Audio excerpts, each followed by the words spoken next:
So, ayan, hello mga kasari, hello mga tendera, hello mga suki loves. Ayan, good afternoon po sa inyong lahat and welcome ulit dito sa ating YouTube channel, Tendera ng Samar. OMG, may bumili na naman, so di tayo matapos-tapos. So, ayun, dito ulit tayo. So, time check nga pala. Wait lang, may nabili na naman. So, ayan, balik ulit tayo dito. So, ayan nga pala mga kasari. So, time check tayo. Ano bang oras natin? So, time check. Anong oras na ba? Ayan, 4:14. Ayan, 4:14 na po ng hapon at ngayon po ay December 1. So, ayan, Christmas na talaga kasi December na. O, December 1. Ngayon ay Friday. So, ayan, kanina pa ako nag-vlog talaga. Hindi ako makapag-umpisa. So, ayan, ngayon, ang gagawin natin ay magre-repack ako ng mga paminta. Kasi wala na kaming panindang paminta dyan. Ayan, madami na naghahanap ng paminta. So, i-video ko na lang kung paano ako mag-repack para makita ninyo kung paano mag-repack si Tendera ng Samar ng mga paminta. So, ayan mga kasari. So, dito na tayo sa baba. Ayan, hindi ko alam kung nakikita ninyo. Parang hindi yata. Sobrang mataas yung aking tripod. Ayan, wait lang, ibaba natin. Eto na yung i-repack natin. So, ipapakita ko lang sa inyo kung paano ako mag-repack ng mga paminta. So, ang i-repack natin ay tag 5 pesos at tag 2 peso lang. So, hindi muna ako magre-repack ng tag piso. So, 5 piso at 2 peso lang muna yung i-repack ko kasi wala na kaming display na mga paminta. So, kahapon pa may naghahanap ng mga paminta. Kanina nga may nabili ng paminta. Sabi ko wala pa kaming na-repack na paminta. Kaya nagmamadali din ako para makapag-repack ako ng paminta. So, ito lang yung pagre-repack ko. Napakasimple lang yung pagre-repack natin. So, meron ako ditong bowl. Ano ba tawag dito? Uhato tawag dito sa amin, si Pinaray. Tapos ito, may tayong maliit na kutsarita. So, may nabibili naman to sa palengke o kaya sa Sampalok. Doon sa Sampalok candy, meron to, di ba yung mga Sampalok candy na may ganito? So, pwede kayo bumili o sa palengke o kung ano man yung meron kayo dyan, so pwede nyo gamitin kung wala kayong ganito.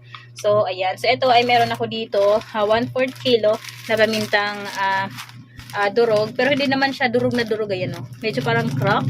At ito, meron din akong paminta na buo. So, 1/4 lang yung i-repack natin. So, lahat ay re-repackin natin para pakita ko kung magkano yung tubo ko sa isang 1/4. No? Tapos, ang ginagamit ko ng mga plastic ay ito. Ito ay 1.5 by 10. So, ayan, malinaw na 1.5 by 10. Sa tag 5 pesos, no? Ito ay tag 5 pesos. Ganito siya kalaki. Ayan, 1.5 by 10 po ang kanyang size. Sa tag 5 pesos po ito. Etong isa ay 1 1/4 sa tag 2 naman. Ayan, ito naman, ganito naman kalaki yung tag 2. Ayan, ganyan siya. Mga, Calypso, malinaw. 1 1/4 by 10 sa tag 2 and 1.5 by 10 sa tag 5 pesos. Start na tayo mag-repack ng paminta. Yung unahin ko muna ay tag 5 pesos. Kasi may naghahanap ng tag 5 pesos kanina. So, ito yon, ito muna. Yung durog muna yung ating i-repack. And buksan natin yung ating pamintang durog.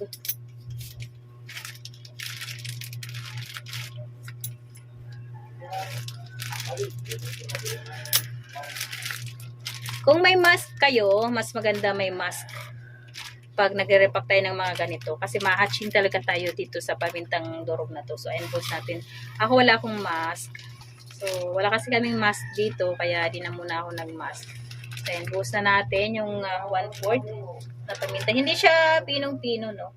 Ano siya? Parang crack lang. Parang crack lang yung paminta natin. So, binidyuhan ko na yung pagre-repack ko ngayon kasi para may share ko naman sa inyo yung mga pagre-repack ko dito sa tindahan, yung mga nire-repack ko dito. Paano ako mag-repack? Para ito sa mga ibang kasari natin siya na gusto mag-repack din ng mga ganito, ng mga paminta, no? Yung walang idea na mag-repack ng mga paminta. So, ayan. So, sinishare natin ito para sa ibang mga kapwa nating mga kasari, mga katendera dyan. So, ang ginagawa ko, ito yung ginagamit ko na pangtakal kasi na-estimate ko na siya. Kasi isang ganito ay piso. Kasi pag 5 pesos, 5 takal. So, yun. Kaya, ito yung ginagamit ko talaga.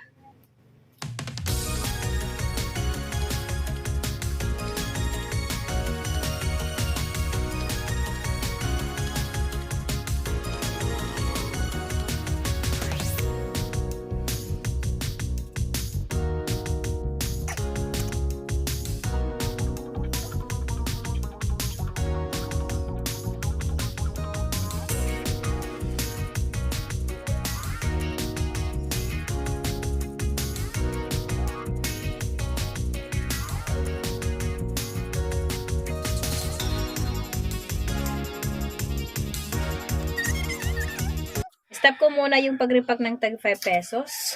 Ito na yung na-repack natin ng tag 5 pesos. Buholin ko muna. Lagay muna natin sa gilid yung ating i-repack. Kasi magre-repack pa ako ng tag 2. Kaya ihinto ko muna yung pagre-repack ng tag 5 piso. So, ayan. Ibuhol ko muna tong lahat na aking, ayan, mga paminta na nalagay sa plastic. Ayan, buhol natin dyan.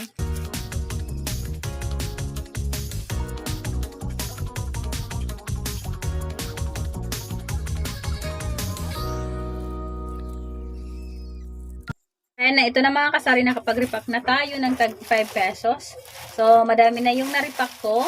At ngayon naman, ang i-repack ko naman ay tag 2 naman. So, dito ko lang muna ito ilagay. Mamaya ko pa yan bibilang. Okay. So, ngayon, ang i-repack ko ay tag 2 naman. So, ito yung gagamitin natin na plastic. Ayan. Ang size ng plastic na ginagamit ko ay 1 1/4 by 10. Yung tag 2 ko ay 2 takal lang. So, 2 ganito lang. So, ito. 1, 2. So, ayun. Ito na yung tag 2 dito sa tindahan ko. Ayan, magre-repack na ako ng madami. Tapos mamaya pag natapos, so balik tayo dito.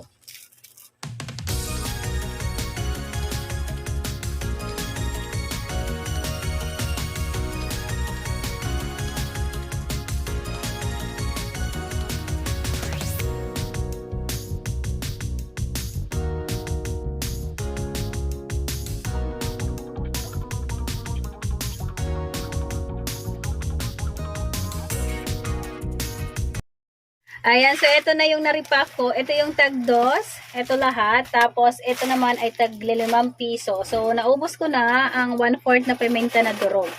So, ito lahat yung 2. Mamaya ko nabibilangin itong lahat kung ilan yung nagawa natin. So, yung next ko na i-repack ay itong pamintang buo. So, 1/4 ito na nandito. Ayan, 1/4 yan. So, ito yung next na i-repack ko. Tag 5, same lang. Same sa dito. Tag 5 at saka tag 2 din yung aking i-repack. Okay. 1/4 ito. Tagwa 1/4 lang yung re-repackin ko ngayon. So, madami na yung nagagawa ng 1/4. Ayan o. Madaming tag 2. Madami na yung tag 5 pesos. So, malaki yung ano dyan. Malaki yung tubo. So, dito ko na inilagay yung mga na-repack ko na mga durog. Ito ay 5 pesos. Tapos dito naman yung 2. Ayan. So, magre-repack ulit ako. Dito lang, doon ko lang muna ilagay yan. Repack ulit tayo ng tag 5 piso na paminta na. Oo naman. So, ito pa rin yung gagamitin natin. 1.5 by 10. So, same pa rin. Same process lang. Yung gagawin natin. So, ito na yung 5 pesos. 5 takal din. Tag 48. Ayan o. 5 takal din siya. O, so, lagay lang muna natin dito yung ating natakal na. So, gawa ulit ako ng marami na tag 5 pesos.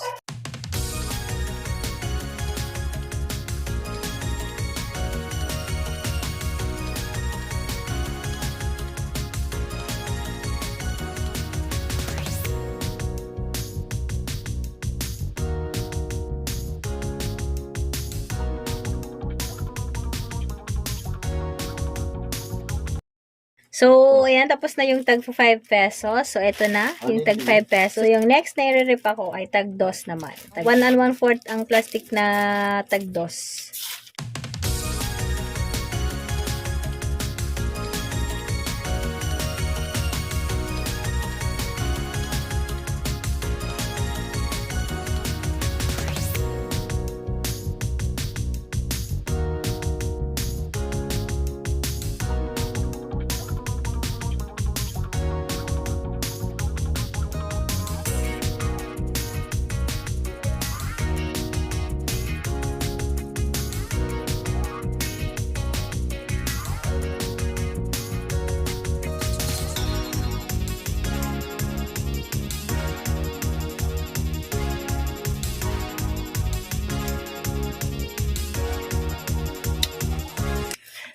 So, ito na mga kasari, yung na-repack natin. Ito lahat ay kalahating kilo yung nirepack ko. So, 1/4 dito sa durog at saka 1/4 dito sa buo. So, natapos ko na i-repack lahat.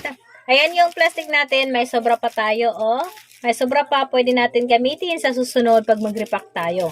So, bilangin natin lahat kung magkano yung ano natin, kung magkano ang nagawa natin dito sa kalahating kilo na paminta. Tapos, kung magkano yung magiging tubo natin dito. So, ito nga pala, ang 1/4 pala nito ay 80. 80, so 80 at 80, bali 160 pala ito. So, 80 ang 1/4 sa buo, 80 din sa paminta, bali 160 po. Ang ating puhunan dito.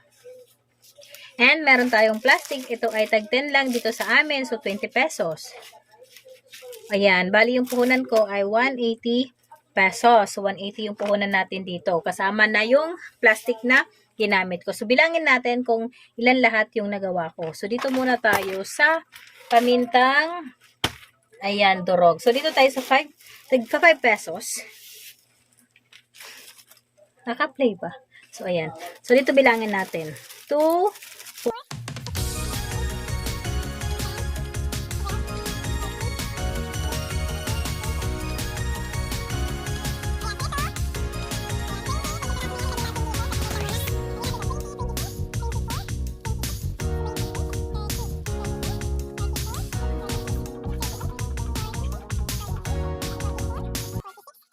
8. So, 50. Ayan, 50 yung nagawa natin na pamintang durog. So, lista natin dito. Baka makalimutan ko. Ayan. So, yung tag 5, yung durog, na tag, bali 50, na tag 5. So, bilangin din natin ang tag 2 naman, kung ilan yung nagawa ko. So, ito, bilangin natin ha. Labas muna natin dito sa labas. Ayan.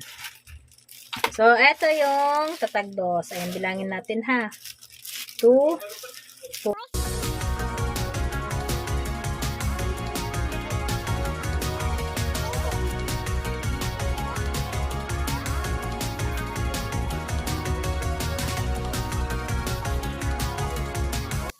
Ito, 44, 45. Ayan. Bali, 45 yung tag 2. So, ayan. Lista natin. 45 yung tag 2. Okay. Sa buo naman tayo. Bilangin natin ang buo. Okay. Yung tag, ano naman, yung tag times 5. Yung tag 5 at saka yung tag 2. So, ayan. Bilangin tayo. Dito tayo sa buo. Ayan. Ilagay natin dyan. So, ito yung tag 2 natin. So, bilangin natin. 2,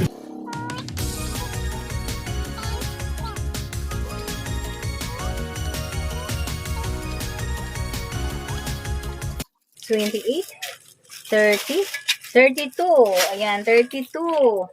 Yung tag 2, 32. 32. So, doon naman tayo sa tag 5 kung ilan yung ano natin, nagawa. So, ito yung tag 5 pesos. Yan. Bilangin natin. Ay, nasama na yung ano, nahalo na. Wait. 2, 4,